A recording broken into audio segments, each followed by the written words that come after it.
During one of our most unusual urban explorations, we stumbled upon an abandoned building hidden in a tranquil, rural corner of Denmark.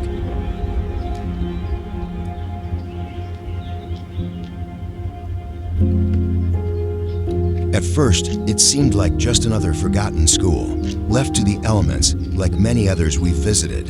But as we stepped inside and began piecing together its story, we quickly realized this was no ordinary place.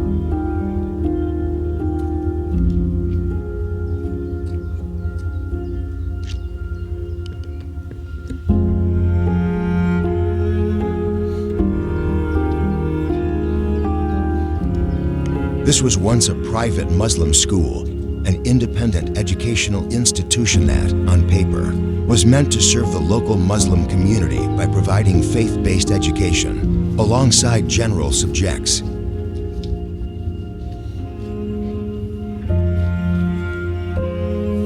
It was funded by a foundation established by a controversial figure, Abu Bashar, a Danish imam whose name has long sparked debates both in political circles and in the media.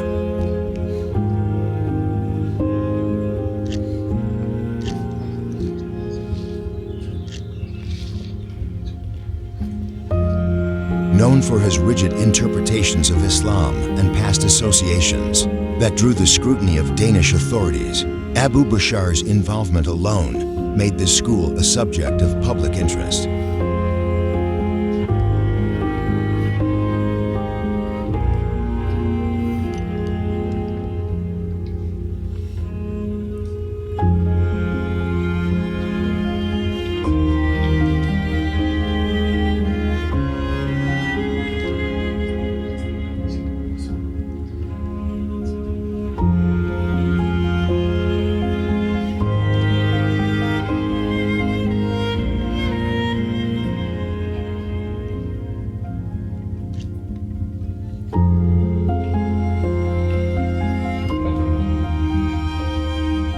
The school operated for several years under the promise of offering culturally sensitive education to Muslim children while adhering to the national curriculum. But behind the official goals lay a very different reality. According to various reports, whistleblower testimonies, and an investigation conducted by the Danish Ministry of Education, the school repeatedly failed to meet the legal and ethical standards required by the state. One of the most serious accusations was the school's approach to gender and cultural segregation. Students were reportedly separated not only by gender, but also by ethnic background, creating an environment that fostered division rather than inclusion. More alarmingly, the school was accused of promoting teachings inconsistent with Danish democratic values, including lessons on polygamy and a lack of proper instruction in the Danish language.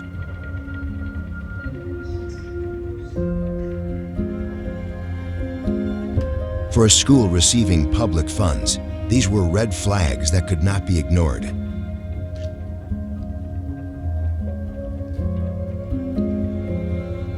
Over time, pressure mounted. Parents, community members, and former staff began voicing concerns. Eventually, government inspectors were sent to evaluate the school, and their findings only confirmed what many feared. The institution had fundamentally violated its responsibilities, not only failing its students academically, but also undermining efforts to integrate them into broader Danish society.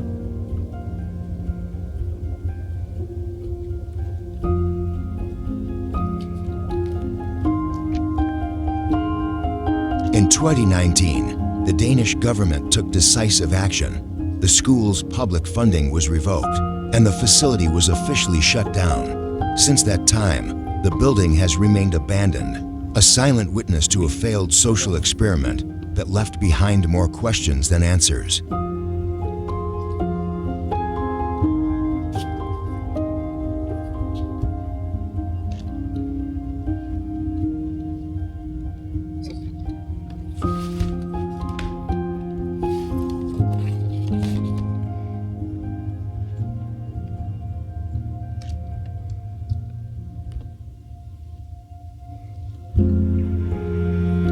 What makes this place particularly striking is what was left behind. Unlike many abandoned schools that are emptied out before closure, this one appears to have been frozen in time. Walking through its corridors, we found desks still arranged in rows, whiteboards filled with writing, books stacked on shelves, and even personal belongings like jackets, school bags, and lunch containers, as if the students had only just left for recess and never returned.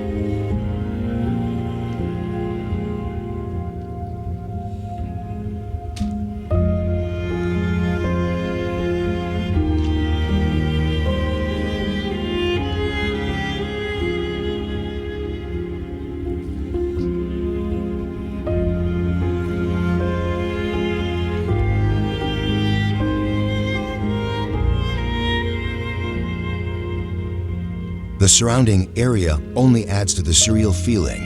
Nestled among quiet country roads, the location feels peaceful, almost idyllic.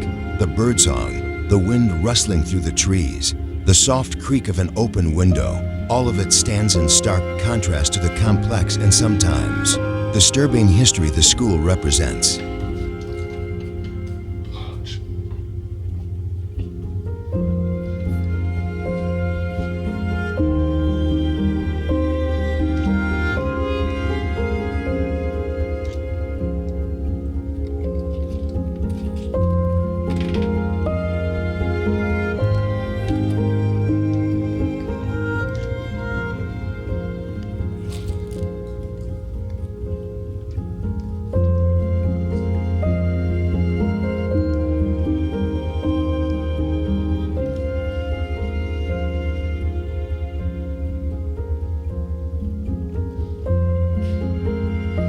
Exploring this place wasn't just an urban adventure.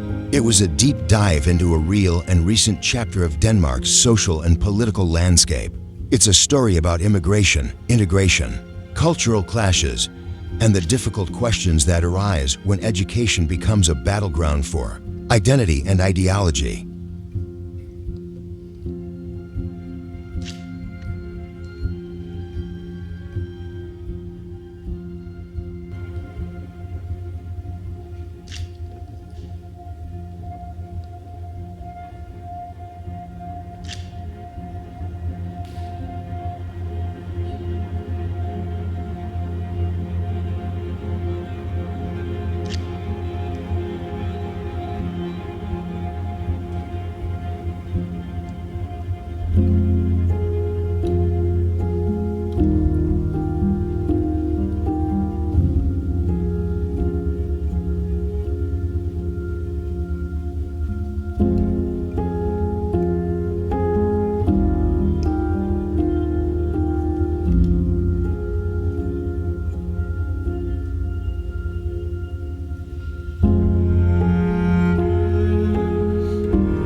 Today, the school remains untouched, visited only by the occasional explorer or wildlife-seeking shelter. But the story it tells lingers in the walls, a cautionary tale about how even good intentions can lead to unintended consequences when transparency and accountability are lost. In this building, time may have stopped, but the lessons are more relevant than ever.